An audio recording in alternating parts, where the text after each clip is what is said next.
Hi guys, welcome back. Apple just rolled out the second public beta of macOS Tahoe, the upcoming macOS version slated for release this fall. Arriving 2 weeks after the initial public beta, this update aligns with the fifth developer beta. Public beta participants can install macOS Tahoe via the software update section in the Settings app after enrolling in Apple's beta program or its website.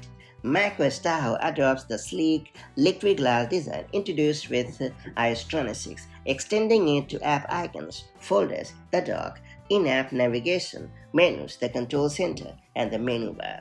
Both the control center and the menu bar are now fully customizable, and users can also personalize folders, app icons, and widgets to match their preferences. Safari has received a refreshed tab layout and an updated sidebar, with the phone app is making its Mac debut. With support for Wi-Fi calling, the phone app also brings in the new call screening and hold assist capabilities. Spotlight has been redesigned with a more powerful search experience and the ability to perform hundreds of actions without launching separate apps. Additionally, macOS Tahoe introduces a new Games app featuring a game overlay, and developers can access to the latest Metal 4 framework for enhanced graphics performance. Now that you have got the latest macOS Tahoe public beta, take it for a long spin and share your thoughts about it, and I'll catch you up in the next one.